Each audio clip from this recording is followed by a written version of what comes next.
नमस्कार, आप देख रहे हैं north star Himachal. North star Himachal में स्वागत है आपका। मैं हूं तारा कतनौरिया। वक्त हो चला है क्राइम रिपोर्ट का। तो शुरुआत करेंगे महाकाल की उज्जैन नगरी से, जहां एक बेटी ने अपनी मां के नाम आखिरी पैगाम लिखा है और उस शख्स को कभी भी माफ न करने की गुहार लगाई है जो उसकी मौत का गुनहगार है। क्या है पूरा मामला, आपको बताते हैं।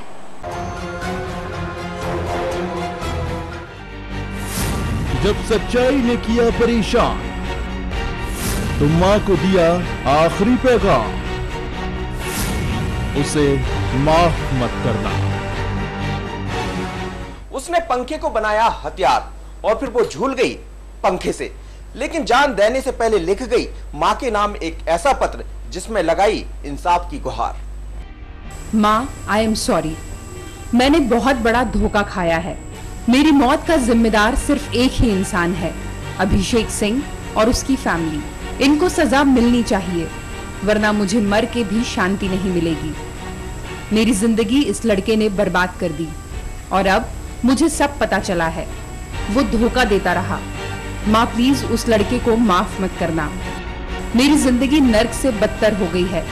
मैं सहन नहीं कर पा रही हूँ। अपनी माँ को ये आखिरी पैगाम है आरती मोबाइल नाम की एक युवती का। आरती केनरा बैंक की नागदा ब्रांच में असिस्टेंट मैनेजर थी। उसने तबीयत खराब होने का हवाला देकर दफ्तर से छुट्टी ली थी, लेकिन वो परेशान थी एक सच को लेकर जो उससे छुपाया गया था। ये सच जब उसके सामने आया तो वो उसे बर्दाश्त नहीं कर सकी और फांसी लगाकर अपनी जान दे दी। घटना स्थल निरीक्षण वगैरह में हमारे थानेदार द्वारा किया गया है, तो उसमें कुछ सुसाइडल नोट्स भी उसमें पाए गए जब्त हुए पुलिस की जांच में। और उसमें कुछ ऐसे सुसाइडल नोट्स में कुछ एक व्यक्ति का नाम भी उन्होंने दिया है जिसके खिलाफ कार्रवाई होना है। अभी फिलहाल मर्द क्रमांक 39/16 धारा 174 से किसी का पंजीबद्ध करके जांच में ले लिया गया है। मरने से पहले आरती ने एक संदेश अपनी मां के नाम छोड़ा। सुसाइड नोट में अभिषेक सिंह नाम के शख्स का जिक्र किया। अभिषेक bank of India Dhabla हरदू branch में क्रेडिट ऑफिसर है और उसने आरती से कोई सच्चाई छुपाकर उसे धोखा दिया। लेकिन अभिषेक ने जो कुछ आरती से छुपाया, उस सच का पता आरती को चल गया था, जिसे वो बर्दाश्त नहीं कर सकी। लेकिन उस सच्चाई का जिक्र आरती ने अपने आखिरी पैगाम में कहीं नहीं किया जो अभिषेक ने उससे छिपाई थी, और अब उस सच की तफ्तीश पुलिस कर रही है। आत्महत्या है। आत्महत्या के जो काज है उसमें जो भी रीजन आएंगे जांच के दौरान, जो भी उसमें हत्या सुसाइडल क्यों आत्महत्या क्यों की गई है उसके ऊपर अभी जांच चल रही है। और जांच में जो भी तथ्य परफेक्ट पाए जाएंगे उसमें उसके ऊपर से हो सकता है प्रकरण भी पंजीबद्ध हो सकता है उसमें। और अभी जांच में है और जांच पूरी होने पर कार्रवाई की। आरती ने अभिषेक के साथ उसके परिवार को भी अपनी मौत का जिम्मेदार करार दिया है, लेकिन उस सच पर अब भी रहस्य कायम है जो अभिषेक ने आरती से छुपाया था। एक शख्स जो विदेशों में नौकरी दिलाने का दावा करता है और लोगों से पैसे ऐंठता था, जब उसकी पोल खुली तो उसके सताए हुए लोग एक साथ थाने जा पहुंचे, लेकिन वहां उनको एक जवाब दे दिया गया। जिसकी शिकायत लेकर वो थाने पहुंचे हैं, उसके खिलाफ पुलिस के पास कोई सबूत ही नहीं है। देकर नौकरी का झांसा, एक ठग ने सैकड़ों को फांसा। न नौकरी मिली न पैसा। इंदौर के तुकोगंज थाने के बाहर लगी ये भीड़ उन्हीं लोगों की है जो नौकरी के नाम पर ठगी का शिकार हुए हैं। नियाज अहमद नाम के एक शख्स ने इन्हें विदेशों में नौकरी दिलाने का वादा किया और नौकरी के नाम पर वसूली मोटी रकम, और फिर इन्हें अपॉइंटमेंट लेटर भी दिए गए। लेकिन जब नौकरी करने के लिए विदेश जाने की बारी आई तो नियाज अहमद गायब हो गया। तो दफ्तर में ताला और नियाज का मोबाइल स्विच ऑफ होने के साथ ही नियाज भी गायब है। माजरा साफ है कि इन्हें झांसे में लाया गया है, लिहाजा ठगी का शिकार हुए ये लोग अब अपना पैसा वापस मिलने की उम्मीद में थाने पहुंचे हैं और पुलिस इनकी शिकायत को सही नहीं मान रही है। पर्चे मिले थे हमें एजेंट के द्वारा कि आप दुबई काम करने जाओ, ड्राइवरी करने जाओ, आपको 25 रुपये तनख्वाह मिलेगी, 22 सैलरी होगी, 200 खाने के और 150 रुपये किराया रहने का होगा। उसने हमसे पैसे लिए 60,000 रुपये। उसने बोला कि आपको एग्रीमेंट और पासपोर्ट में मुंबई दूंगा और एयर इंडिया की जेट विमान टिकट दी हमें उन्होंने। तो उसने बोला 5 तारीख के दिन शाम को 5 बजे आपको मैं मुंबई मिलूंगा। जब हम मुंबई गए 2 बजे तक उससे बात हुई, 2 बजे बाद उन्होंने मना कर दिया हमसे, वो मना कर मोबाइल बंद हो गया उसका। रात के 9 बजे तक हमने उसका इंतजार करा और रात के 9 बजे हमने ऑनलाइन टिकट चेक करा तो कैंसिल हो गया।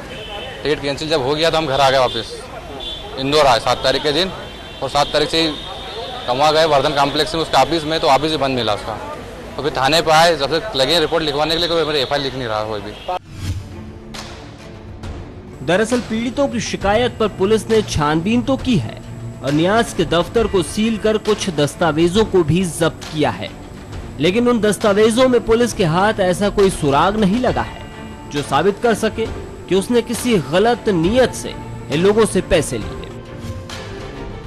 श्रीवर्धन कॉम्प्लेक्स में कोई Al Shafi travel tours and travels के नाम से ऑफिस खोल रखा है किसी व्यक्ति ने, और कई लोगों को ये विदेश में नौकरी दिलाने का आश्वासन दे के उनसे पैसे लेने की बात कर रहा। जब कार्रवाई करी इस पे तो ऑफिस को जाके हमने सील किया, वहाँ से दस्तावेजों को निकाला है और जो हार्ड डिस्क है उसे भी हमने सीज किया है। शिकायत करता है उनके साथ 2 या 3 हज़ार रुपये वो किसी मेडिकल जांच के लेने बताए गए, जो कि बाहर विदेश भेजने के हिसाब से ऐसा नहीं लगता कि किसी से 3,000 रुपये लेके उसे विदेश भेजा जाए। 1-2 लोग ऐसे हैं जो कह रहे हैं कि हमसे 60,000 रुपये वसूले गए हैं। जांच में अगर ऐसा पाया जाता है कि इसमें कोई क्रिमिनल लायबिलिटी है और धोखाधड़ी हुई है तो हम आवश्यक उस पर वैधानिक कार्रवाई करके।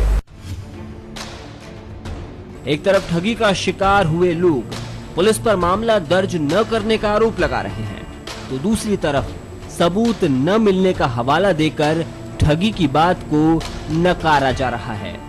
और अब बात करते हैं अंधे कत्ल की, जिसकी गुत्थी को सुलझाना पुलिस के लिए एक बड़ी चुनौती बन गया है, क्योंकि पूछताछ में जो पता चला है उसके मुताबिक परिवार को न तो किसी पर शक है और न ही इसका कोई दुश्मन।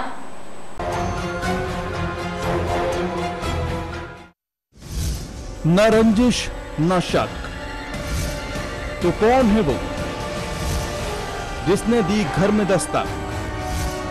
हत्या के रहस्य पर बड़ा सवाल। वारदात मध्य प्रदेश के खरगोन की है, जहां दिन दहाड़े घर में घुसकर एक महिला की हत्या कर दी गई। और अब हत्या की इस वारदात पर बड़ा सवाल यही है कि आखिर हत्यारा कौन है, क्योंकि जो महिला कातिल का शिकार हुई है ना तो उसकी किसी से दुश्मनी थी और न ही महिला के परिवार को किसी पर शक है। नहीं चलते ऐसा लगता है नहीं कहीं नहीं बात कहीं। अरे परिवार या ससुराल मायके के पक्ष में कोई विवाद नहीं कहीं नहीं। अच्छा, कोई रंजिश नहीं, रंजिश भी नहीं। अब गाँव से तो अब अपन को क्या सर, किसके आशंका लग रहा है? नहीं कोई नहीं सर, मर्डर है सर। वारदात को उस वक्त अंजाम दिया गया जब घर पर कोई नहीं था, सिर्फ सारिका और उसका 2.5 साल का बेटा घर पर मौजूद थे। अचानक महिला की चीखने की आवाज पड़ोसियों को सुनाई दी और उन्होंने सारिका को बचाने की काफी कोशिश की, लेकिन उनकी ये कोशिश नाकाम हो गई। महिला को कोई मतलब मार के गया है, जो डेल में गिरी थी वो चिल्ला रही थी। हम सब पड़ोसी मतलब पास में गए और उनको उठा के लेके आए अस्पताल में। महिला को हमने पूछा कि भाई तेरे घर वाले कहाँ हैं, तो कहे कि घर वाले कोई नहीं है हमारे। तो उसको हम फिर अस्पताल लेके आए, उनको हस्बैंड को भी हमने मोबाइल करा। अस्पताल पहुंचने से पहले ही सारिका ने दम तोड़ दिया और उसकी मौत के साथ ही उस पर हमले का राज भी और गहरा गया। हालांकि पुलिस मामले की छानबीन कर रही है और ऐसे सुरागों को पता लगाने में जुटी है जो हत्या के रहस्य से पर्दा उठाने में पुलिस के लिए मददगार साबित हों। इसके घर के परिजन खरगोन आए हुए थे, उसी दौरान किसी अज्ञात हमलावर ने इसके घर में घुसकर इस पे हमला किया है। इसको अनेक सारी चोटें आई है, ऐसा लग रहा है किसी चाकू वाले हथियार से इस पे वार किया है। तो हमारी FSL की टीम वहाँ पे मौजूद है, कार्रवाई कर रही है। PM रिपोर्ट होने के बाद में इसमें कार्रवाई की जाएगी। हत्या का राज काफी गहरा है और पुलिस के हाथ एकदम खाली, लेकिन उम्मीद अभी भी बाकी है, क्योंकि अपराधी अपराध के बाद हमेशा अपने पीछे कुछ सुराग जरूर छोड़ जाता है। उधर भिंड पुलिस के हाथ ऐसा ठग लगा है जो दिखने में बहुत ही सीधा और भोला सा लगता है, लेकिन उसका दिमाग बहुत ही शातिराना है। वो लोगों को इस तरह अपना शिकार बनाता है कि शिकार खुद अपनी आपबीती को दबा लेता था। इस शातिर ठग का काम तो एक ही है, लेकिन नाम अनेक है। रेलवे का इंस्पेक्टर निकला नटवरलाल। जब हुई पूछताछ तो खुला ठगी का राज। काम एक नाम अनेक। गौर से देखिए इस चेहरे को। देखने में ये शख्स आपको भोला भाला लगेगा, लेकिन ये एक शातिर ठग है जो अपने आप को रेलवे का इंस्पेक्टर बताकर ठगी की वारदात को अंजाम देता था। अपने संपर्क में आने वाले लोगों को रेलवे के ठेके दिलाने का झांसा देकर ये शातिर ठग उनसे लाखों रुपए ऐंठ लेता था और फिर वर्दी का रौब दिखाकर उन्हें इतना मजबूर कर देता था कि वो अपनी दी हुई रकम वापस तक नहीं मांगते थे। पहले तो इसने रेलवे का वो बता रहा था SIU में और उदी में और फूक मेरे चार उसमें अधिकार क्षेत्र में है। तो ये फूक में आया, बोला मुझको कमरा दिलवा दो एक। तो अमित सिंह भदौरिया है, उनका चाय का वो होटल है नाश्ते का बरापुर रोड पर, तो उनके संपर्क में आ गया। तो उनकी चाय की दुकान नाश्ता की भी है, तो उन्होंने सोचा कैंटीन का ठेका ले ले फूक उदी का। तो इसने इसके संपर्क में रहा। उसके बाद बोला 3 लाख सिक्योरिटी जमा हो रही है, सिक्योरिटी का पैसा दो। तो उन्होंने की लिखा पड़ी तो कुछ सही है, तो इसने एग्रीमेंट 20 रुपए का खरीदा एक स्टम्प, उस पर लिखा पड़ी की और 3 लाख रुपए ले लिए। ये शातिर नटवरलाल जब पुलिस के हाथ लगा तो इसके पास पुलिस को कई दस्तावेज मिले। हर एक दस्तावेज पर अलग नाम था। साथ ही एक ID कार्ड भी पुलिस को मिला है जो उत्तर मध्य रेलवे का है, लेकिन वो ID कार्ड फर्जी है, जिस पर लगी सील भी फर्जी है। इन सीलों को भी इसी फर्जी शख्स ने बनवाया था। 3 आई कार्ड इस पे वो झांसी रेल मंडल के हैं। एक पंकज दीक्षित के नाम से है, एक गजेंद्र सिंह तोमर के नाम से, एक इसके सतीश के नाम से सही है। कितने लोगों के साथ आपने ठगी की है? बस दो तीन लोगों के। क्या कह के की है? कितने पैसे लिए थे? किसी के लिए के स्टैंड खरीदवा देंगे। स्टैंड कितने पैसे लिए थे? पैसे तो यहाँ तो किसी पे नहीं लिए। फिर कहाँ से पहले? यहाँ पर वहाँ पे लिए थे। कहाँ पे? कितने? बस 1 लाख रुपए। क्या बोला था उनसे? कि तुम्हारा वो करवा देंगे। फिर और ये सीले वगैरह भी तुम्हारे पास तमाम रेलवे का कहाँ से आया आपके पास? वो तो सीले वो तो बनवाए हुए थे, बनवाए। ठग का असली नाम सतीश यादव है, जो कई लोगों को अपना शिकार बना चुका है। हालांकि अब तक इसने 2 वारदातों को ही अंजाम देना कबूल किया है, लेकिन जो दस्तावेज और सील पुलिस के हाथ लगी है वो साबित कर रही है कि ये शख्स बेहद शातिर है, जिसका काम सिर्फ एक है और नाम अनेक। एक पूरा परिवार गहरी नींद में सो रहा था। अचानक किसी ने एक दरवाजे पर दस्तक दी। कोई कुछ समझ पाता इससे पहले ही एक खौफनाक मंजर उनके सामने था। वो नकाबपोश बदमाशों के कब्जे में आ चुके थे और कानों में आवाज गूंज रही थी कि माल कहाँ रखा है। आगे क्या हुआ देखिए इस रिपोर्ट में। रात के अंधेरे में ये किसकी दस्तक? जब हुआ सामना तो दिल को पड़ा थामना। चारों ओर खौफ ही खौफ। घर में बिखरा पड़ा ये सामान गवाह है खौफ के उस मंजर का, जिसका सामना इस घर में रहने वाले हर एक शख्स को करना पड़ा। और खौफ का वो मंजर अब भी परिवार के हर एक सदस्य के दिल में है। 7-8 लोग थे, तो 3 बजे के आसपास की बात है। 7-8 लोग थे, बेडरूम के अंदर घुसे थे।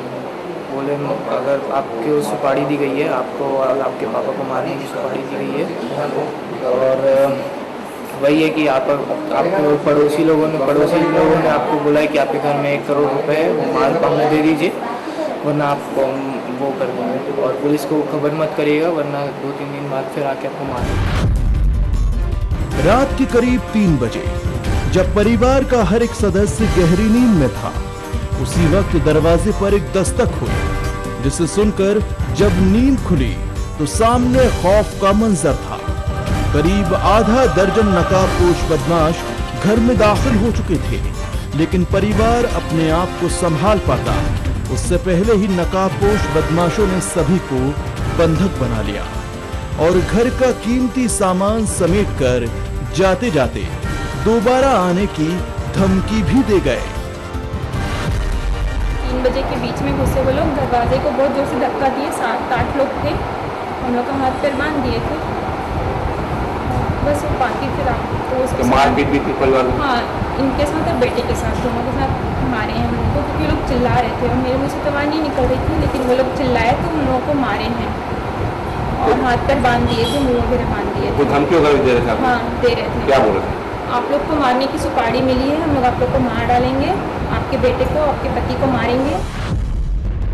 इधर घटना की जानकारी समय रहते पुलिस को मिल गई।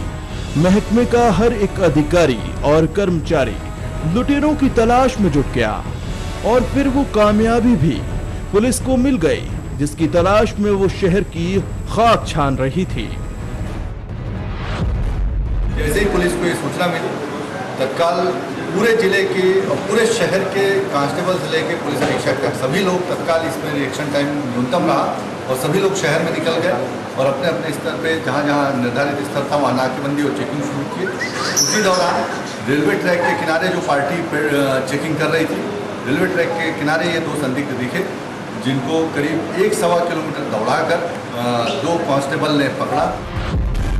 डकैत गिरोह का सरगना पुलिस के हाथ लग चुका है और उसके पास से वो माल भी बरामद कर लिया गया है जो आनंद तिवारी के घर से लूटा गया था। गिरफ्त में आए सरगना ने गिरोह का सच भी पुलिस को बताया। तो इसने अपराध कबूल किया और घटना के बाद जो मशरूका था पूरा सोना और चांदी 100% घटना में जो डकैती में जो सोना और पैसा गया था वो इसने वहीं छुपा के रखा हुआ था रेलवे ट्रैक के पास, वो इसने बरामद कराई। और ये एक अंतर्राज्यीय गैंग है जिसमें 2 राज्यों के पारधी जनजाति के जो क्रिमिनल्स हैं वो इस अपराध में शामिल हैं। अंतर्राज्यीय डकैत गिरोह का अगला टारगेट ओडिशा का राउरकेला था, जहां ये गिरोह बड़ी वारदात को अंजाम देने की फिराक में था। लेकिन अब गिरोह के सरदार की गिरफ्त में आने के बाद गिरोह की ये योजना नाकाम हो गई है। साथ गिरोह के अन्य सदस्यों के नाम भी पुलिस को पता चल चुके हैं, लिहाजा अब पुलिस उनकी तलाश में है। क्राइम कवरेज में आज बस इतना ही। मुझे दीजिए इजाजत, नमस्कार।